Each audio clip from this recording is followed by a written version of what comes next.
How to make Sour Patch Kids. Fuck it. Fuck it. Let's fuck up everybody taste about Sour Patch Kids. They're the If we see one thing we like, we might be done with Sour Patch Kids. I'm so dead ass serious. innocent kid-shaped gummies hiding a mouth-puckering sour surprise. We're talking about Sour Patch Kids, the trailblazing treats that first blended sour with sweet, sparking a new tongue-tingling twist in the candy world. Just cooking it. Fuck it. And they're now the biggest sour sensations on the planet, outselling every other gummy in the game. So how do they go from sour, then sweet? Let's head inside the factory and watch the smart science behind this tasty transformation. These chewy treats first hit the scene in the late 1970s by a food wholesaler named Frank Galatoli, who wanted to bring something totally new to the candy aisle. He recognized that young snackers were eager for a bold, exciting treat, not just the legacy brands that lined shelves for decades. After months of perfecting a candy recipe, he finally lands on a quirky, alien-shaped gummy. But Frank wanted more than a fun shape. He wanted something with true impact. Inspired by the tangy kick of Gang! My favorite candy ever, gang! The Chewy Lemon Heads, gang, are undefeated. Bring the hoes back. You know what I did? Like last time, I begged niggas to bring the honey barbecue with the potato wedges from KFC. Bring back Chewy Lemon Heads, gang. I don't care what y'all need me to do. Bring back Chewy Lemon Heads, gang. Like, you know how bad it is. I go to the store and like, gang, y'all get some eat. Shit, I can't even grab them no more. They gone. Nigga, what?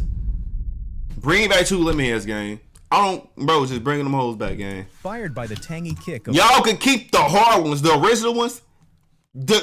Delete them hoes. Bringing the Chewy ones back, gang. Facts. Lemonheads, Galatoli saw potential to push the relatively untapped sour market even further. So instead of just leaving his alien gummies boringly sweet, he coated his creations with both citric and tartaric acids, making them seriously sour at first, with that zing slowly melting into a sweet finish. He debuts the gummies as Marsmen, but later rebrands them to ride the wave of the Cabbage Patch Kids craze sweeping the nation during the mid-80s, a move that made perfect sense, because his candies were literally the new kids on the block. Now that the origins are clear, let's take a look at how these mischievous gummies are made today. Before they make your lips pucker and cling to your teeth, these gummy kids are not that bad. At this Mondelez plant in Ontario, Canada. This facility produces over 10 million gummies daily. Bro, I feel like I could do it, gang. Popular treat, I really feel like I could do it. And despite their sharp, sour bite, the recipe for these tart treats starts with over 70,000 pounds of granulated sugar every day, dispensed from these massive silos.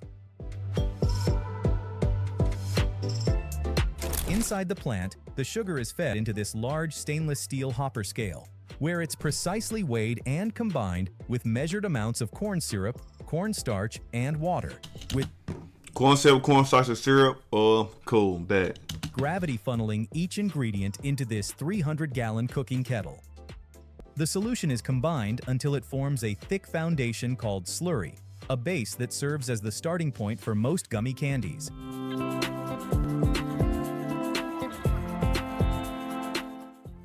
After all the essentials are added into the slurry, steam heating liquefies the blend at 270 degrees Fahrenheit by surrounding the kettle exterior with high-pressure steam.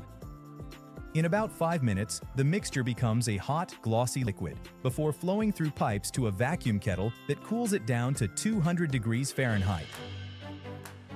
I'm gonna make some lemon heads. Now cooled and at a usable blending temperature, the slurry flows through tubing to a workstation called the Color Flavor Additive Deck, or CFA, where it's divided into smaller kettles.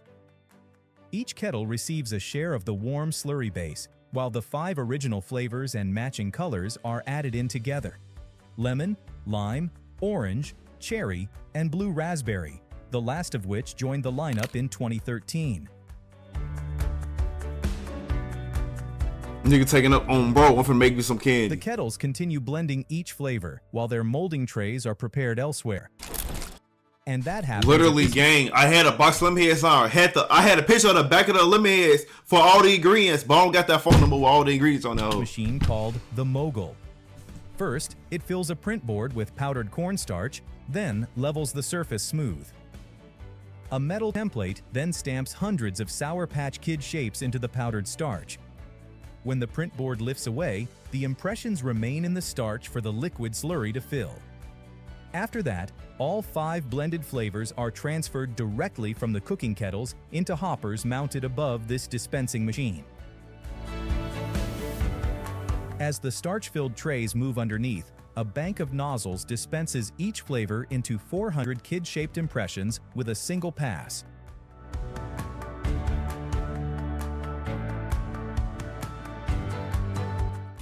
Once they're filled, the trays are stacked and wheeled into a curing room held at a steady 80 degrees Fahrenheit for a full 24 hours. During this slow rest, the powdered cornstarch draws out excess moisture from the liquid, drying each gummy to a firm, springy chew that defines a Sour Patch Kid.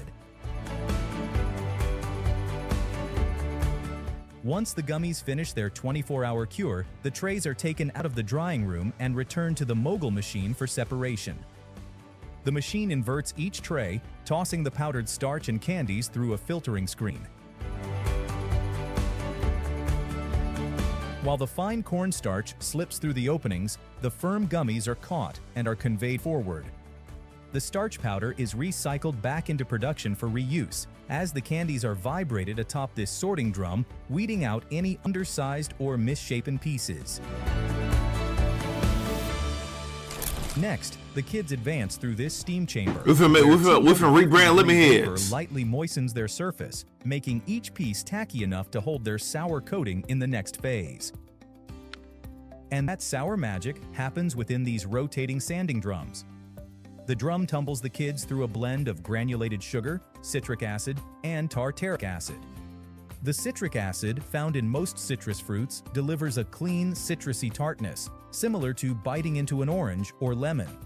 While the tartaric acid, a natural compound commonly found in grapes, gives the gummies their sharp, mouth-puckering acidic punch.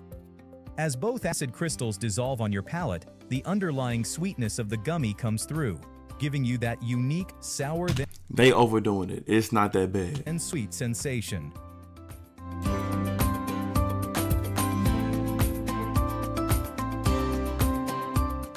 Next, an oscillating conveyor spreads out the candies into a single layer and moves them through a cooling tunnel to lock in their chewy texture and bring each piece down to packing temperature. Then the gummies fall off the conveyor and onto a packaging scale where vibrating chutes direct them into weigh hoppers. Once a hopper holds the correct weight, it drops the portion into a clear plastic bag that's quickly heat-sealed. From there, the bags are packed into boxes, loaded up, and sent out worldwide, ready to bring that iconic sour-to-sweet twist to Sour Patch superfans everywhere. Since hitting the shelves in 1985, these deceptive delights have stretched well beyond the candy bag, popping up in everything from sour swirled ice cream to bubble gum and colorful cereals that carry their signature zing. They got cereal? I never knew that. Their playful spirit even jumped off the shelves and onto TV, where animated gummies pull mischievous pranks and quickly make amends, before ending with that memorable tagline, "First they're sour, then they're sweet." Sour Patch Kids' clever twist on an ordinary gummy reimagined what candy can look and taste like, proving that sour can be every bit as addictive as sweet. Thanks for watching Made Vision.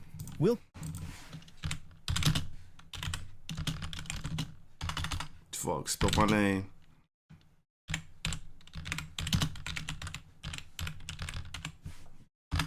Let's see if they got it. Yeah, they Sour Patch cereal, yeah.